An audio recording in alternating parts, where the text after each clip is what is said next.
आज हम लोग एग्रीकल्चर का एक दूसरा पार्ट है।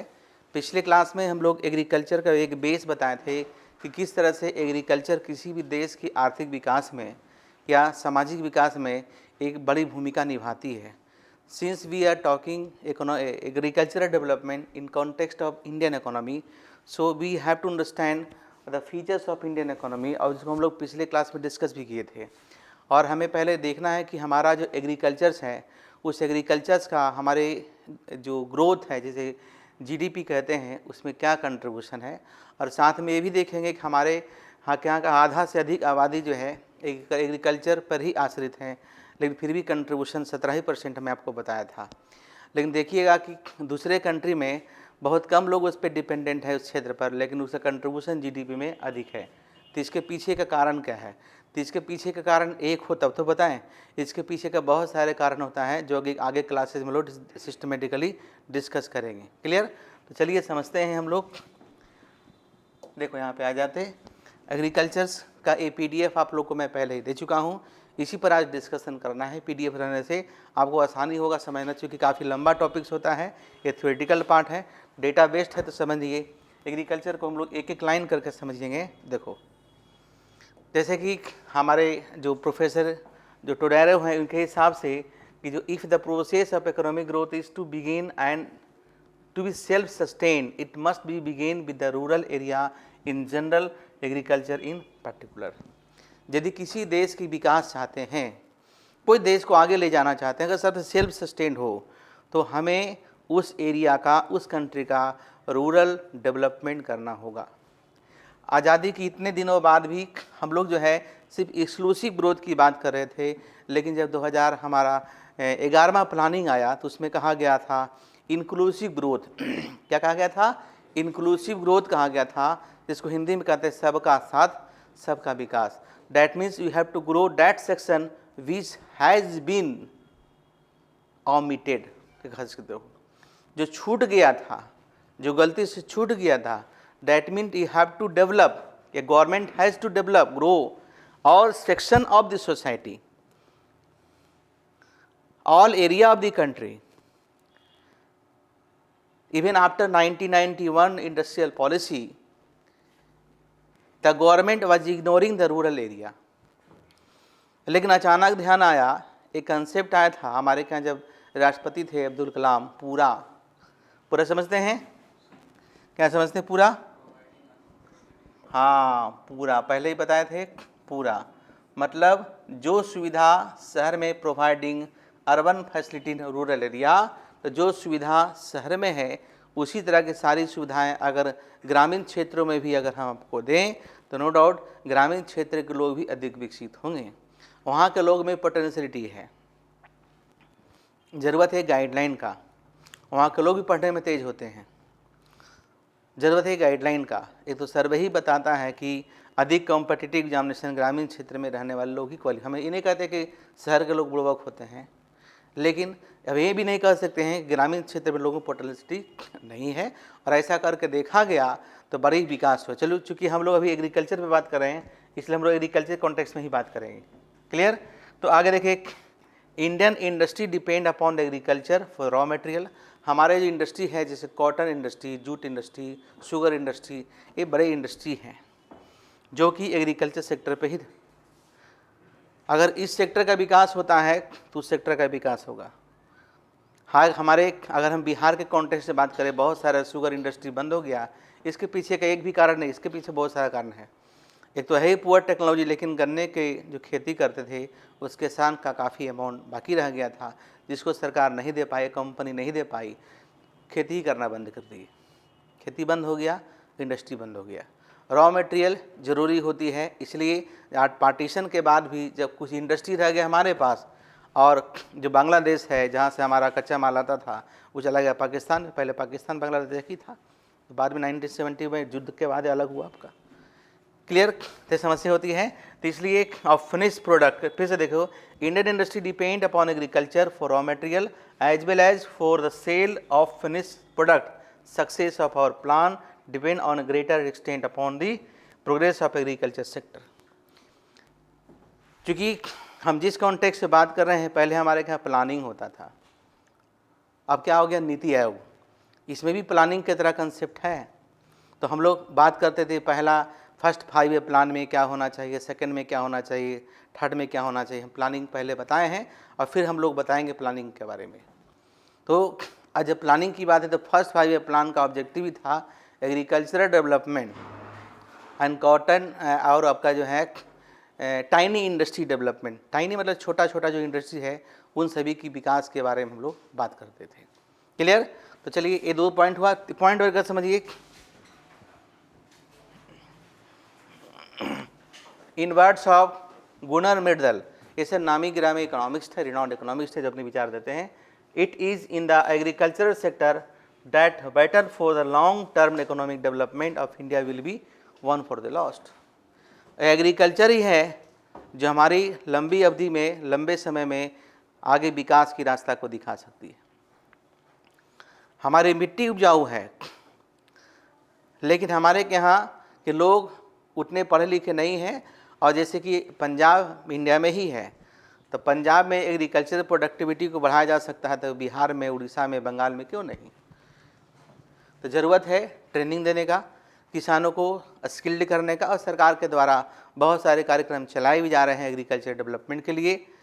विद्युतीकरण भी ग्रामीण क्षेत्रों में किया गया, ग्रामीण क्षेत्रों में काफ़ी सब्सिडी भी मिलता है किसानों को, इसलिए सिंचाई की व्यवस्था कर सके। कल हम लोग बताए थे कि सिंचाई की बहुत बड़ी समस्या है हमारे के यहाँ। भाग गया, देखो इस तरह से कुछ और पॉइंट करके हम आगे बढ़ेंगे। वैसे एग्रीकल्चर का वर्ड हम आप लोग को हम बताए थे, लेकिन ऑब्जेक्टिव क्वेश्चन में आजकल जो ट्रेंड चला है उसमें जो क्वेश्चन पूछता है उसका भी ध्यान रखते हुए देखो। The word agriculture derived from 2 Latin words, है ना? वो वर्ड क्या है देखो, एग्री, ये ऑब्जेक्टिव क्वेश्चन बनेगा आपका, जिसका मतलब होता है फील्ड, इम्प्लाइंग फील्ड, जिसको मतलब बोलते हैं खेत हिंदी में। फील्ड को अंग्रेजी में क्या, हिंदी में क्या बोलते हैं? खेत को हिंदी अंग्रेजी में क्या बोलते हैं? फील्ड, है ना? एंड कल्चर, जिसका मतलब होता है कल्टीवेशन, मतलब जोतना, खेत को जोतना। ठीक है? अब वेबसिस डिक्शनरी कहता है एग्रीकल्चर इज द आर्ट और science of production of crops and live stock on a farm. ठीक है? तो ये मीनिंग्स है।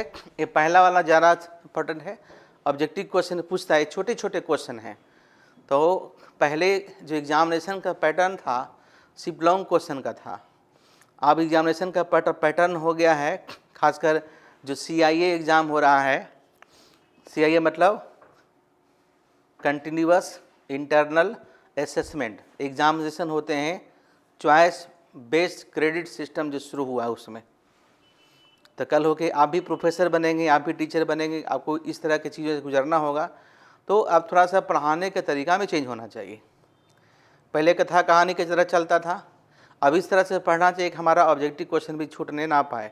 क्योंकि वो दोनों वर्ड इसलिए बताया गया शुरू में, क्योंकि देखिए अगर नेट का क्वेश्चन देखिएगा या तो कहता है कि भाई ये शब्द किसने कहा, आखिर इसको डालने के पीछे रीजन क्या है कि सर इस वर्ड को क्यों डालें, और बहुत सारा है, लेकिन जो क्वेश्चन इंपॉर्टेंट है इसलिए डाला गया कि मिर्दल साहब एग्रीकल्चर के बारे में क्या कहते हैं, टोडेरो साहब एग्रीकल्चर के बारे में क्या कहते हैं।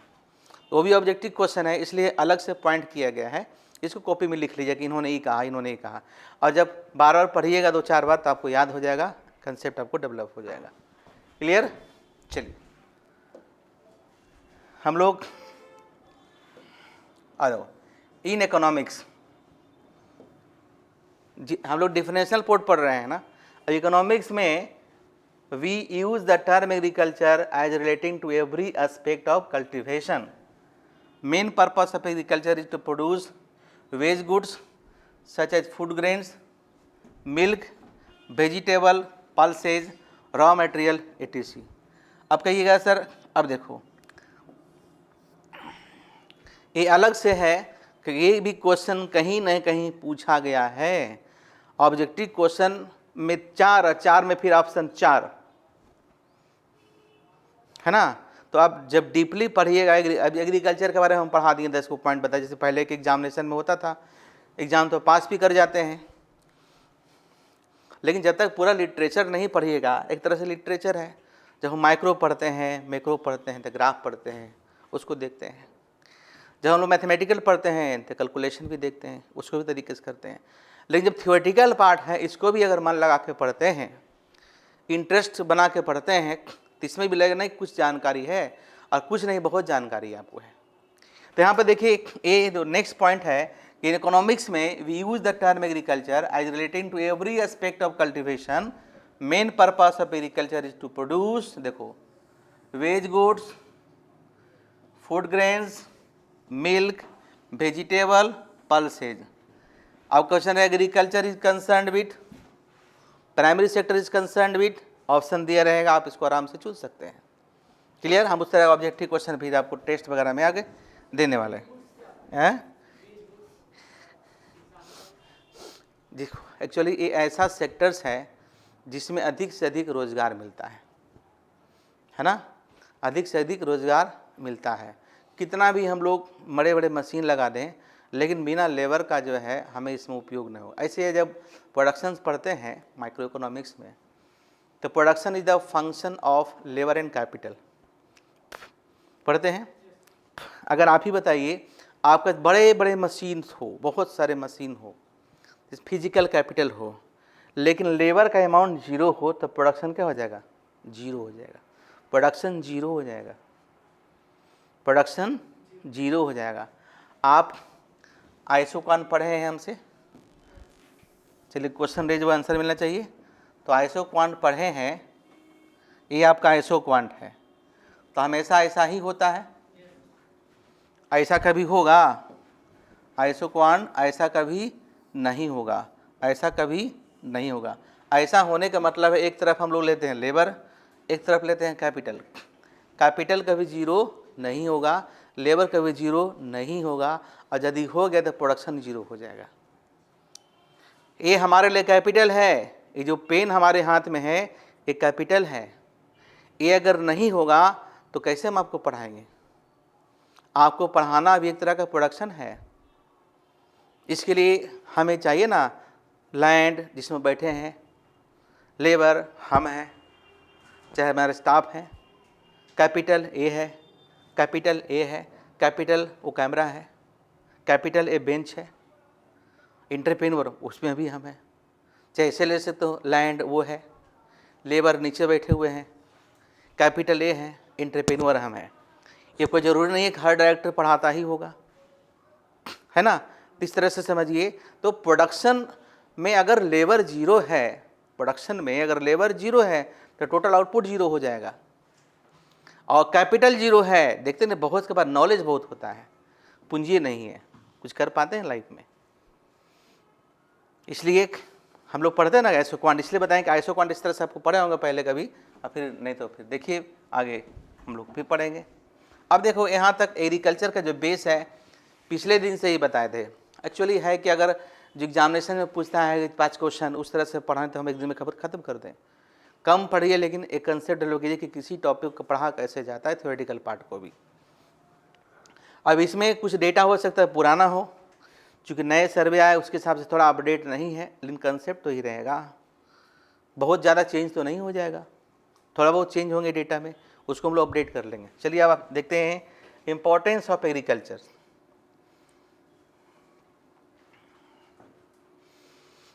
चूँकि 5 ईयर प्लान्स में भी क्वेश्चन कभी कभी पूछता है, तो उसको भी हम लोग अलग से डिस्कस करेंगे। लेकिन पहले एग्रीकल्चर की इंपॉर्टेंस को करके समझते हैं। सबसे पहले कंट्रीब्यूशन टू नेशनल इनकम, इसके बारे में कल भी डिस्कस किए थे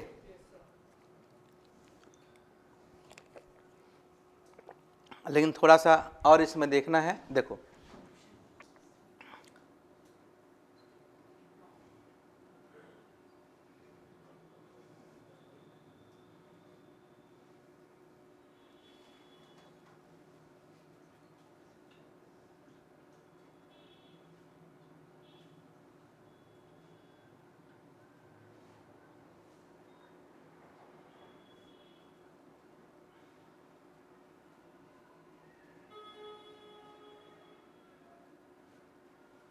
देखो जो डेवलप्ड नेशन जैसे अमेरिका है, इंग्लैंड है, जर्मनी है, जापान है, वहाँ पे जो जीडीपी है उसमें कंट्रीब्यूशन 1% है, यहाँ कंट्रीब्यूशन 15% है।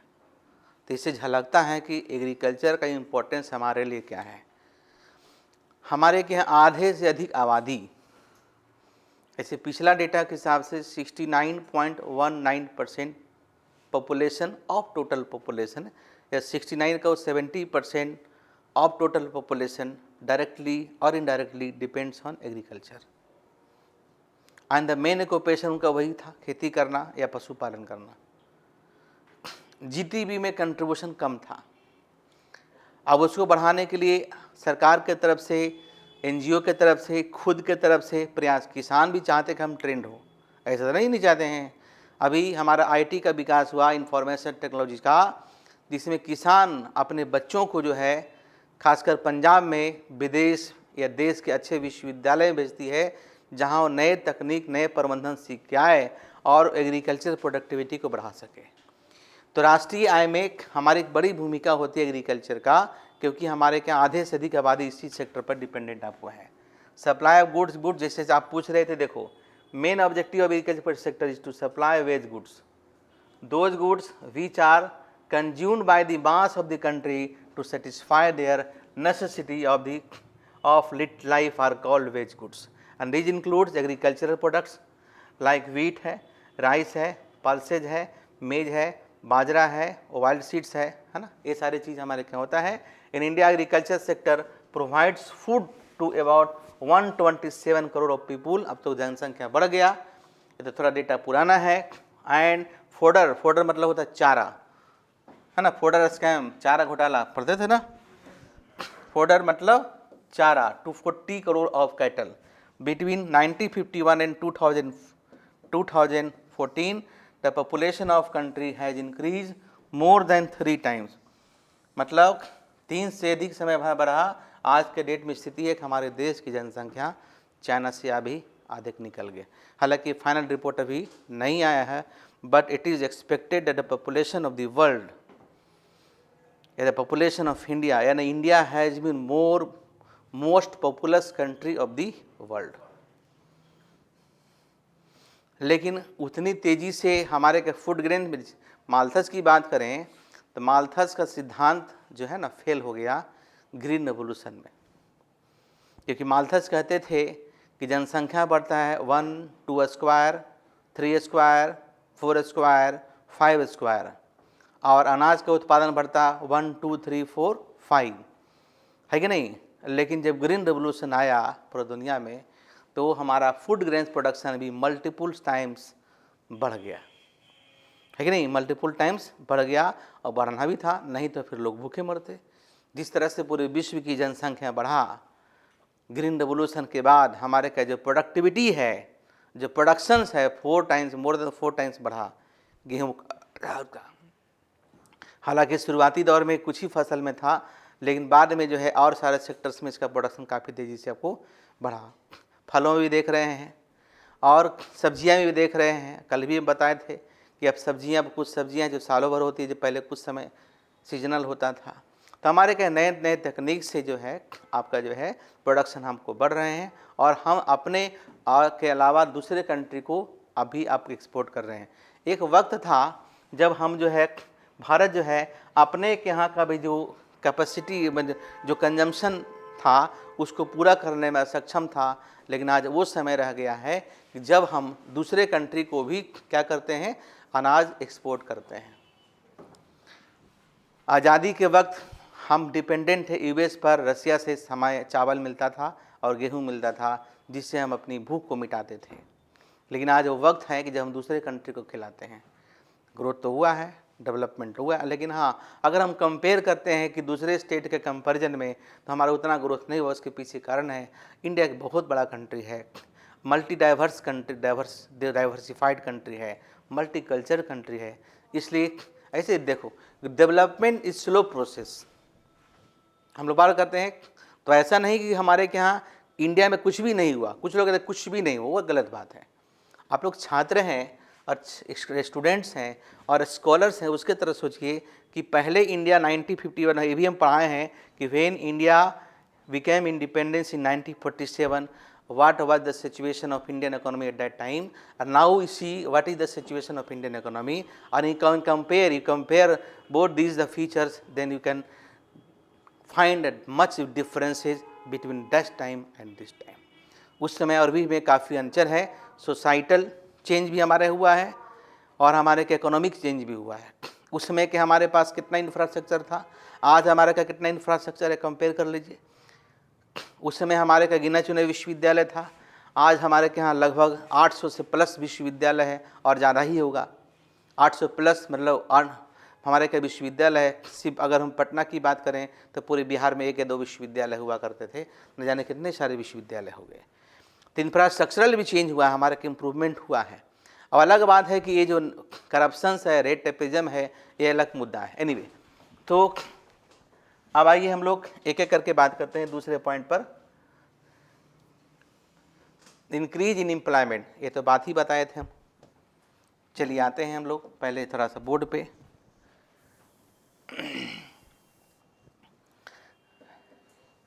देखो समझो पहले, प्रोडक्शन मतलब उत्पादन, टेक्निक मतलब तरीका. एक कितना होता है, 2 प्रकार का होता है ना जी. कितना, लेबर इंटेंसिव टेक्निक और कैपिटल इंटेंसिव टेक्निक. एकदम आराम से चीज़ों को पढ़िए और भविष्य में इसी तरह से पढ़ाइए, है ना. क्योंकि देखिएगा नहीं कि जो वहाँ जो सीखे थे सर इसका यहाँ यूज है. तो एम्प्लॉयमेंट कैसे जनरेट होता है ये भी तो समझेंगे. लेबर इंटेंसिव टेक्निक शॉर्ट में लिखे और कैपिटल इंटेंसिव टेक्निक शॉर्ट में लिखे. श्रम प्रधान तकनीक, पूंजी प्रधान तकनीक. इस एक उत्पादन का ऐसा तकनीक जिसमें लेबर की संख्या अधिक हो और मशीन की संख्या कम हो, उसे कहते हैं लेबर इंटेंसिव टेक्निक. एक ऐसा टेक्निक जिसमें मशीन का उपयोग अधिक हो और लेबर का उपयोग कम हो, उसको बोलते हैं कैपिटल इंटेंसिव टेक्निक. हमारा जो एग्रीकल्चर्स है, एग्रीकल्चर्स में एक लेबर का उपयोग अधिक होता है. एग्रीकल्चर का विकास होता है तो लेबर का डिमांड अधिक बढ़ता है. हमारे समाज में रोजगार अधिक बढ़ेगा, हमारी अर्थव्यवस्था में सुधार होगा. और जब गरीब व्यक्ति का इनकम बढ़ता है तो मार्जिनल प्रोपेंसिटी टू कंज्यूम अर्थव्यवस्था में बढ़ता है.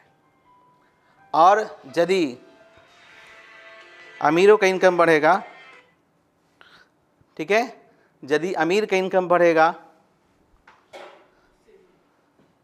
तो सेविंग बढ़ेगा, जमाखोरी होगा. लेकिन अगर गरीब का इनकम बढ़ता है तो जाहिर सी बात है मार्केट में उसका डिमांड क्या होगा, अधिक होगा. मार्केट में डिमांड अधिक होगा, मार्केट में डिमांड अधिक होगा, सप्लाई भी अधिक होगा.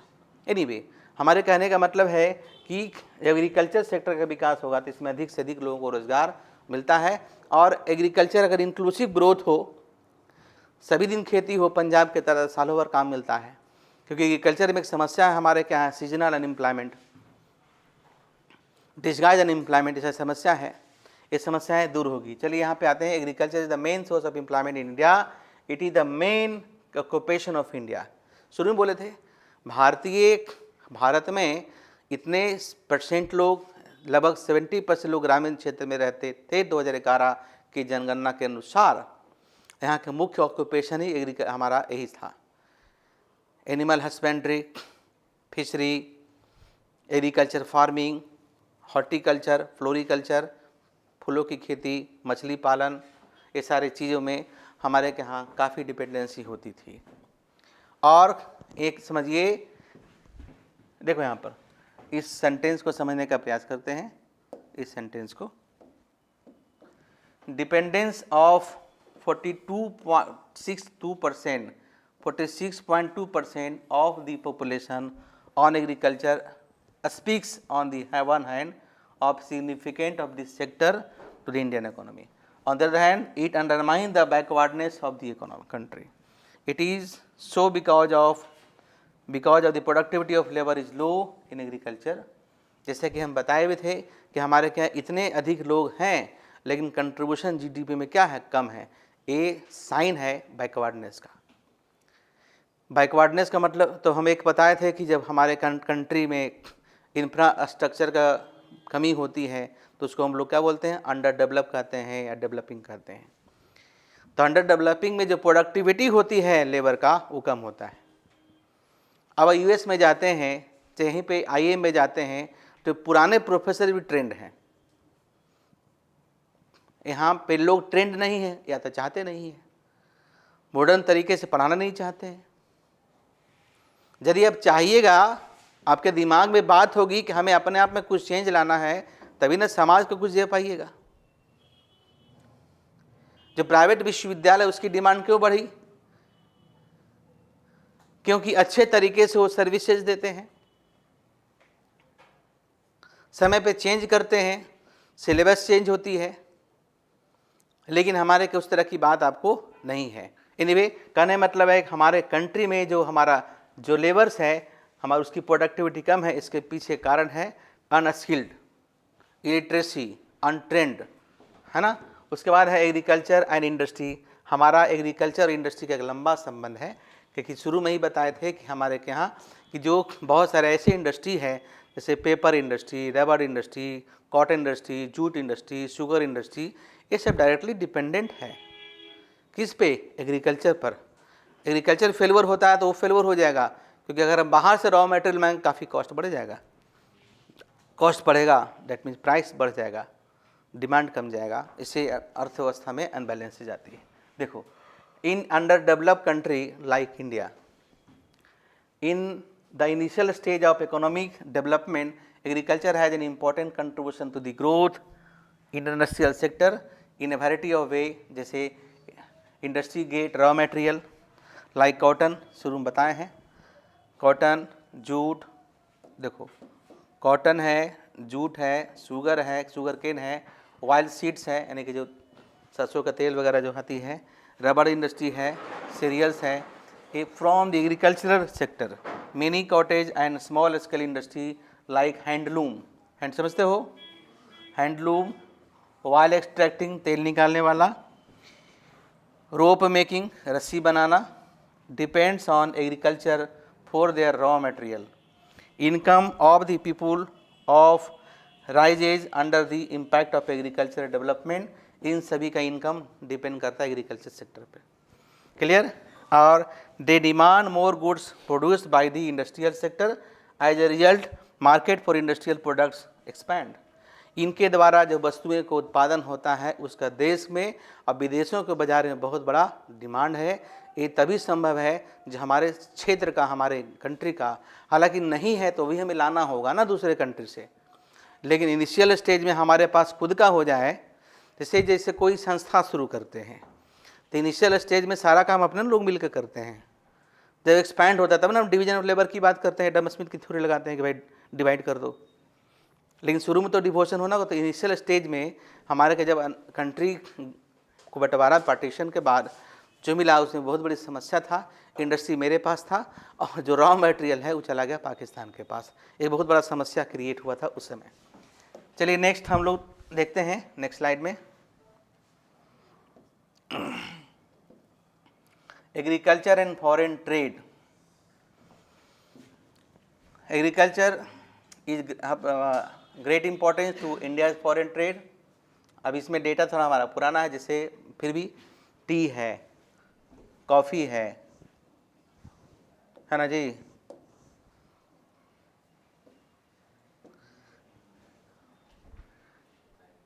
टी है, कॉफ़ी है, ऑयल केक्स है, टोबैको है, स्पाइसेज है, जूट है, has been very large. Clear? हमारे के यहाँ से चाय दूसरे कंट्री एक्सपोर्ट होता है, कॉफ़ी दूसरे कंट्री एक्सपोर्ट होता है, टोबैको दूसरे कंट्री जो पान खाते, जर्दा खाते हैं, टोबैको से ही आपको बनता है। स्पाइसेज, गरम मसाला वगैरह जो होता है वो दूसरे कंट्री जाता है। और जानते हैं आज के डेट में इन सभी चीज़ों का काफ़ी महत्व है। हम लोग दूसरे कंट्री को बहुत सारे सामान बेचते हैं, इवेन हम लोग छेना वगैरह भी दूसरे कंट्री को बेचते हैं, लड्डू है, तिलकुट है, ये सारा एग्रीकल्चर, तिलौरी है, चलौरी है, मैंने पहले बताया था बर्री वगैरह जो है बड़े पैमाने पर दूसरे कंट्री में डिमांड हो रहा है। चूँकि 91 के बाद इंटरनेशनल ट्रेड का ग्रोथ हुआ, हमारा कंट्री एक ग्लोबल विलेज से जुड़ गया है ना, तो उसमें हमारे एग्रीकल्चर सेक्टर्स के प्रोडक्ट की डिमांड काफ़ी बढ़ गई। कुछ सामान हमारे के यहाँ कुछ चीज़ें ऐसी होती है जो सिर्फ भारत में ही होता है, और कुछ सामान ऐसा है जो विदेशों में ही होता है। तो विदेश वाला यहाँ आया, यहाँ वाला वहाँ गया, और इसलिए फॉरेन ट्रेड में एग्रीकल्चर सेक्टर की बड़ी भूमिका है। हमारे यहाँ का बासमती चावल पूरी दुनिया में सप्लाई होता है, हमारे यहाँ हल्दी, तुलसी, नीम पूरी दुनिया में सप्लाई होता है। तो ना सिर्फ खाने पीने में बल्कि मेडिसिन के क्षेत्र में भी हमारा एग्रीकल्चर सेक्टर एक बड़ी भूमिका निभाती है। और हमारा जानते हैं बासमती चावल का पेटेंट है, भारत में सबसे अधिक बासमती चावल मध्य प्रदेश में होता है। इसलिए अगर भारत में किसका पेटेंट है, मध्य प्रदेश का है भाई। और इसको और चूँकि अगर हमारा जिस चीज़ का डिमांड है उस खेती उसी के लायक है, चूँकि मध्य प्रदेश की जो मिट्टी है इस तरह की लायक होगी कि भाई वहाँ पे बासमती चावल का उत्पादन यहाँ भी है और स्टेट में भी होती है, लेकिन वहाँ पे अधिक होता है। जितने बड़े रेस्टोरेंट्स हैं पूरे दुनिया में, सभी जगह पुलाव लोग बासमती चावल का ही खाना पसंद करते हैं। और सप्लाई कौन करती है, भारत। पूरी दुनिया में चाय तो चाइना में भी होता है, अच्छी क्वालिटी की चाय और कॉफ़ी भारत से ही आपको जाता है, जो पूरी दुनिया में सप्लाई होती है। और अंग्रेज़ों ने जैसा कि रिपोर्ट में एक शुरुआत यहीं से किया था कि चाय के बारे में लोग जानते भी नहीं थे, लेकिन चाय को लोग फ्री में पिलाते थे। अब माइंड सेट करते थे कि भाई चाय पीने से थकान दूर होगा, कॉफ़ी से नींद नहीं आएगा। और हम लोग इकोनॉमिक्स से पढ़ते हैं कि चाय और कॉफ़ी सब चीज़ झूठ है एक दूसरे का, चाय पिएंगे तो कॉफ़ी नहीं, कॉफ़ी पिएंगे तो चाय नहीं। लेकिन बिहार में है क्या कि चाय और कॉफ़ी दोनों मिला के पीते हैं, नींद भी गायब और थकान भी गायब, है ना। यही बस में तो अब जब हम लोग को टीचर्स कॉलेज में पढ़ाते थे तो हम लोग एग्जाम्पल देते टी और कॉफ़ी, नो सर। वो बोलते थे कि हम या तो चाय पिएंगे तो कॉफ़ी, वो बोले नहीं सर हम तो दोनों पीते हैं। डांटते भी थे, कैसे दोनों पिएगा, ऐसा थोड़ा होता है। जैसे हम लोग पढ़ते हैं इकोनॉमिक्स में, क्या पढ़ते हैं कि लक्स है या हमाम है, ये तो लक्स लगाएंगे तो हमाम लगाएंगे, या डब लगाएंगे या तो लीडर लगाएंगे। हम बोलते नहीं सर हम दोनों लगाते हैं सर, मुहम्मम लगाते हैं डब, बाकी जगह सब थ्योरी फेल। तो समय के साथ जो है थ्योरी फेल हो जाता है ना। बोलो, देखो वो तो अंग्रेजी वर्ड है, हमको ही नहीं पता।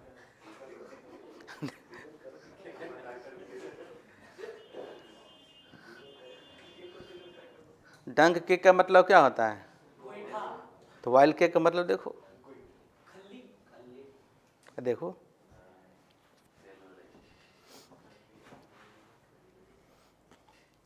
बोलिए गूगल।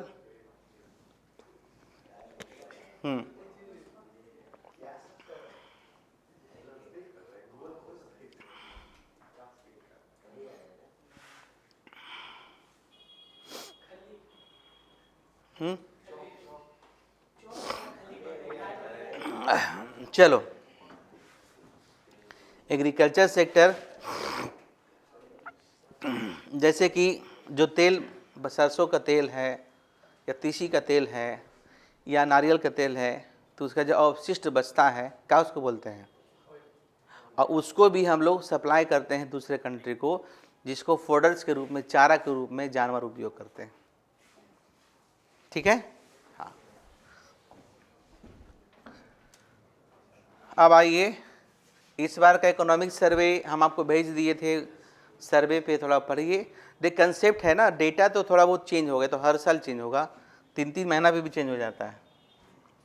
आइए, रोल्स इन इंटरनल ट्रेड, और इंटरनल ट्रेड में भी इसकी बड़ी भूमिका है एग्रीकल्चर सेक्टर का। बिहार से दूसरे स्टेट लीची, केला, मखाना, सब्जियां जाती है, और दूसरे स्टेट से हमारे का डाव आता है। बहुत सारे फल आते हैं, कुछ बंगाल से आते हैं, कुछ भुसावल से आते हैं, महाराष्ट्र से आते हैं, आम हैदराबाद से आते हैं। हम भी उस आम बेचते हैं, पहले हम खाते हैं फिर उसको खिलाते हैं। गोभी यहाँ से भी आता है, गोभी रांची से यहाँ आता है, झारखंड से आता है, हालांकि झारखंड बिहार एक ही में था। तो इंटरनल ट्रेड में भी एक बहुत बड़ी भूमिका होती है किसका, एग्रीकल्चर। चलिए इसमें देखते हैं, according to national sample survey in the year 9, चल डेटा पुराना है हमारे के यहाँ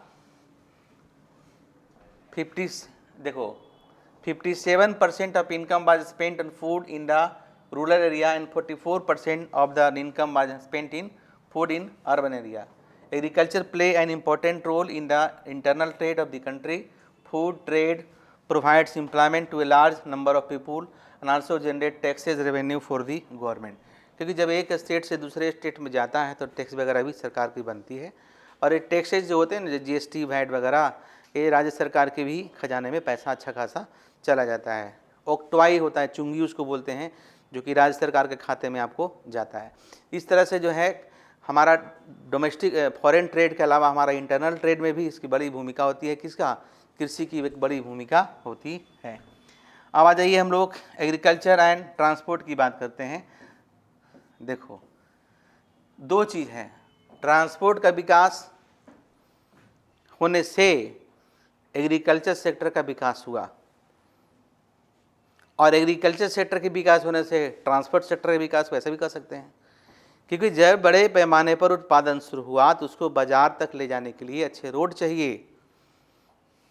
इसके लिए सरकार पहल की, और हर हमारे क्या प्रधानमंत्री ग्राम सड़क रोजगार योजना के तहत हर बड़े शहर को छोटे छोटे गांव, छोटे छोटे कस्बों को जोड़ने का प्रयास किया गया, और लगभग जुड़ भी गया। जिसे पहले किसान क्या होते थे कि गांव के जो सेठ होते थे 5 किलो की जगह पर 6 किलो का बटखारा बनवाते थे, और एक बार में 5 ही किलो तोलते थे, 8 बार में 40 किलो को उसको जो है 8 किलो एक्स्ट्रा ले जाते थे उठा के, यानी कि गड़बड़ी करते थे, जिससे किसानों को निजात मिला। किसान अब शहर में आते हैं, अच्छा रेट देखते हैं, जहाँ अच्छा रेट मिलता है उसी को जो है, एक मिनट, जहाँ अच्छा रेट मिलता है उसी को वो अपना सामान बेचते हैं, नहीं तो कहते हैं भैया कि हम सामान नहीं बेचेंगे। अच्छा रेट मिलेगा तभी हम सामान बेचेंगे, अगर अच्छा रेट नहीं मिलेगा तो हम सामान नहीं बेचेंगे। और अपना, चूँकि उसके पास साधन, लेकिन पहले साधन नहीं होता था, पहले लोग बैल पर देखते हैं, लोग आते थे, पैदल आते थे और उस पर लाद कर ले जाते थे। किसानों को ज़रूरतें होती थी, किसान बाज़ार तक नहीं जाना चाहते थे, उसमें इन्फॉर्मेशन टेक्नोलॉजी का विकास नहीं हुआ था, मार्केट में एक्चुअल रेट है क्या पता नहीं चलता था। तो ट्रांसपोर्ट के विकास से कृषि का विकास हुआ, कृषि का विकास से ट्रांसपोर्ट का विकास हुआ, और ट्रांसपोर्ट किसी भी सेक्टर के विकास के लिए ट्रांसपोर्ट इंफ्रास्ट्रक्चर का एक इम्पोर्टेंट पार्ट है। तभी तो फ्रांस से फूल हमारे के यहाँ चला आता है, कर्नाटक से फूल फ्रांस चला जाता है, दूसरे कंट्री चला जाता है, अच्छा रेट मिल जाता है ना, उसका अच्छा रेट मिल जाता है। अब देखो हम लोग कहाँ पे थे, हम लोग इस पॉइंट पर डिस्कस कर रहे थे, है ना, यहाँ पे इनकम टू दी गवर्नमेंट, सरकार का इनकम बहुत ज़्यादा है, बहुत सारे टैक्स है। चूँकि कृषि के विकास है तो कृषि पर तो मतलब टैक्स नहीं लगता, लेकिन उसके द्वारा बनाए जाने वाले सामान पर सरकार टैक्सेज लेती है, जिससे सरकार की आमदनी बढ़ती है, इकोनॉमिक एक्टिविटी तो बढ़ता है ना। अगर कृषि क्षेत्र में अगर पंजाब में है तो पंजाब में सरकार का प्राइमरी सेक्टर से भी अच्छा खासा रेवेन्यू कलेक्शन है, इकोनॉमिक एक्टिविटी बढ़ती है। एग्जाम्पल समझिए, जैसे सरकार रोड बनाती है गांव में, तो सरकार रोड बना रही है, लेकिन रोड बनाती है तो उसके दूसरे रूप में टैक्स आता है ना। अच्छे रोड होने से पहले ग्रामीण क्षेत्रों में कितना मोटरसाइकिल होता था, लेकिन जैसे जैसे रोड बनते चले गए मोटरसाइकिल की संख्या, बोलेरो की संख्या, मारुति की संख्या बढ़ती चली गई, और वो जब बढ़ी तो सरकार के पास टैक्स आया ना। क्योंकि जब आपका जो है गाड़ी बिकती है तो 15 साल का टैक्स सरकार एक बार जोड़ के ले लेती है। ये सोर्स ऑफ इनकम है। एक तरफ अगर सरकार खर्च के दूसरे इनकम आता है ना, क्योंकि मल्टीप्लायर इफेक्ट सरकार इन्वेस्टमेंट करती है तो उसके किसी भी देश में सरकारी एक्सपेंडिचर से, पब्लिक एक्सपेंडिचर से अगर प्रोडक्टिव हो तो इकोनॉमिक एक्टिविटी बढ़ जाता है, प्रोडक्शन एक्टिविटी बढ़ जाता है। अब प्रोडक्शन एक्टिविटी बढ़ने से उत्पादन बढ़ेगा तो रोज़गार भी बढ़ेगा, और रोज़गार बढ़ेगा तो इनकम बढ़ेगा, तो इनकम टैक्स भी एक तरह से आएगा। उत्पादन बढ़ेगा तो सरकार का एक्साइज ड्यूटी आएगा, मार्केट सामान में GST आएगा, तो सरकार को कई एक रूप से टैक्स आते हैं।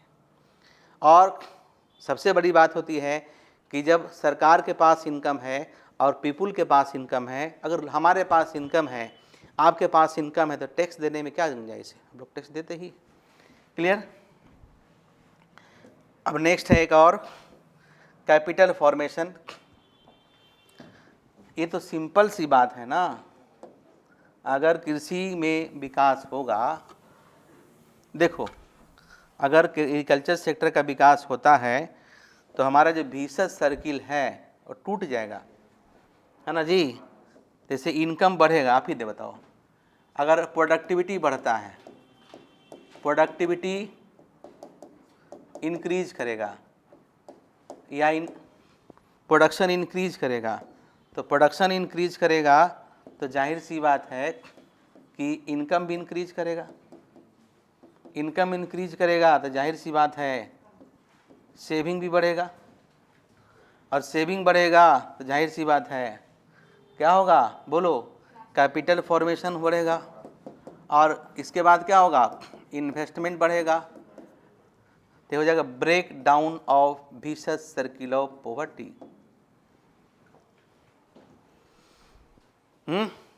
Break down of vicious circle of poverty. ठीक है। देखो, और large part of Indian capital is invested in agriculture. सरकार अगर इसमें इन्वेस्टमेंट कर रही है, किसमें, एग्रीकल्चर सेक्टर्स में, और एग्रीकल्चर सेक्टर का विकास हो रहा है लगातार, सरकार ने अच्छी बिजली की व्यवस्था की, अच्छी रोड की व्यवस्था लगातार कर ही रहे, हम ये नहीं कह सकते नहीं कर रहे हैं, कम और बेशी, कम और ज़्यादा होना अलग बात है, बट वी कांट इग्नोर, हम इसे अनदेखी नहीं कर सकते हैं कि सरकार का कंसंट्रेशन ग्रामीण क्षेत्रों के विकास पर है, और कोई भी सरकार हो, किसी पार्टी की सरकार हो, ध्यान देती है, कोई कम ध्यान दे, कोई अधिक ध्यान दे, लेकिन जैसे जैसे इस पर ध्यान केंद्रित हो रहा है, हमारे इस सेक्टर का विकास भी तेज़ी से हो रहा है। और हमारे यहाँ पहले कितने कृषि विश्वविद्यालय थे, आज कितने विश्वविद्यालय की संख्या है, आप लोग कल नोट करके लाइए कि भारत में कितने कृषि विश्वविद्यालय है, और बिहार में कितने कृषि विज्ञान केंद्र हैं। ठीक है, सबको आप डेटा बना कर लाइएगा, ये आप लोग का होमवर्क है।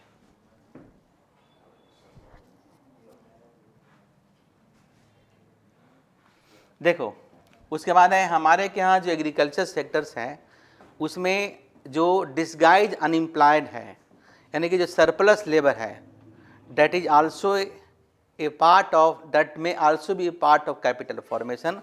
क्योंकि जब एग्रीकल्चर का विकास होता है तो उससे एलाइड सेक्टर का विकास होता है, तो लोग एक सेक्टर से दूसरे सेक्टर्स में काम करना जाते हैं। तो मैंने कल बताया था कि अगर 5 लोग लगे हुए हैं, अगर उसमें 2-3 लोग एक्स्ट्रा निकाल देंगे तो उत्पादन उतना ही रहेगा, दूसरे सेक्टर्स में जाएंगे तो उसका इनकम बढ़ेगा। इसलिए हमारे यहाँ एग्रीकल्चर के विकास से जो पोटेंशियल आउटपुट है, हम लोग पूरा यूज नहीं, हमारे अपने जो पोटेंशियलिटी है उसका पूरा उपयोग नहीं कर पाते हैं, लेकिन जब विकास होती है तो और जो सरप्लस लेबर उसको मौका मिलता है। इस तरीके से समाज में और देश में हमारा आय क्या होता है, पहले से अधिक बढ़ता है। और सबसे बड़ी बात है कि जब एग्रीकल्चर का विकास होता है तो सोर्स ऑफ सेविंग बढ़ता है। सोर्स ऑफ सेविंग बढ़ने से हमारा एक किसी भी देश में जो कैपिटल फॉर्मेशन है, जो इन्वेस्टमेंट है, वो देश के विकास का एक आधार होता है। इस तरीके से यदि लगातार हमारे के यहाँ विकास हुई, जब लगातार एग्रीकल्चर का विकास होगा तो नो डाउट हमारे के यहाँ, देखिए जिस तरह से विकास हो रही है, तो ग्रामीण क्षेत्र में एक 1947 की बात करें या 1951 की बात करें तो बैंकों की संख्या नहीं के बराबर था ग्रामीण क्षेत्र में। 1974-75 में आरआरबी का कंसेप्ट आया, रीजनल रूरल बैंक की कंसेप्ट आया, प्रथमा बैंक पहला बैंक था, जीएस के सब क्वेश्चन पढ़ते हैं आप लोग हैं। उसके बाद से ग्रामीण क्षेत्रों में बड़े छोटे बड़े बैंक खोले गए। पहले हमारे के यहाँ जो आपका ज़मींदारी प्रथा था भले ख़त्म हो गया, लेकिन सेठ का, साहूकार का ये प्रथा ख़त्म नहीं हुआ, उधार देते रहे, चंगुल में फंसते रहे, सुसाइडल केस बढ़ते चला गया, लोग कर्ज में दबते चले गए। अब कम से कम बैंक देती है, अगर नहीं चुका पाए किसी कारणवश तो बैंक बहुत करे, क्या करेगी, माफ़ भी करती सरकार, बीच बीच में देखती है किसानों के हालात, लेकिन ये सेठ महाजन कभी माफ़ करने वाले नहीं थे। आए दिन ऐसे केस देखने को मिले करते थे।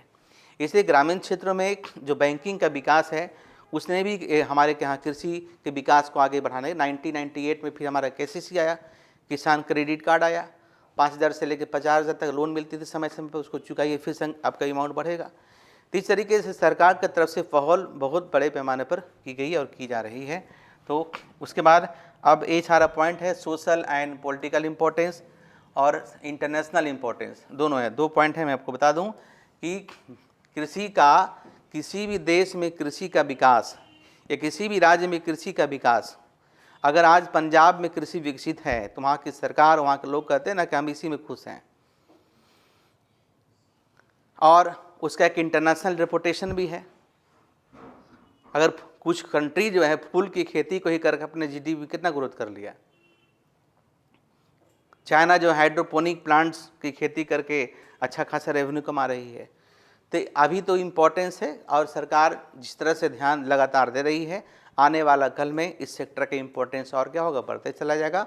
और हमारे यहाँ कंट्री में लगातार जो है प्रोडक्शन और प्रोडक्टिविटी दोनों क्या है हमारा, इस सेक्टर का आपका बढ़ते चला जा रहा है। देखो टेबल हमारा है India ranking world agriculture selected, जैसे पल्स का है टोटल इरीगेटेड एरिया, यहाँ पे देख लो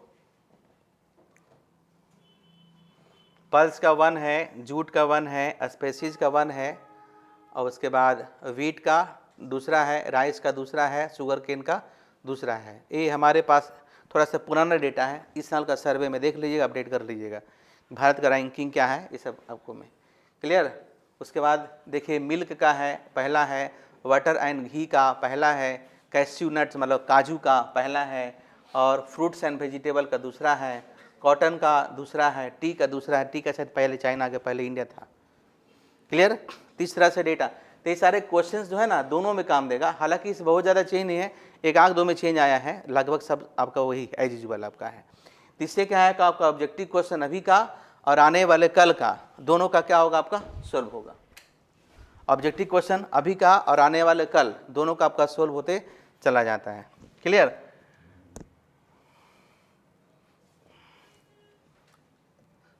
ये आपका इम्पोर्टेंस था एग्रीकल्चर का।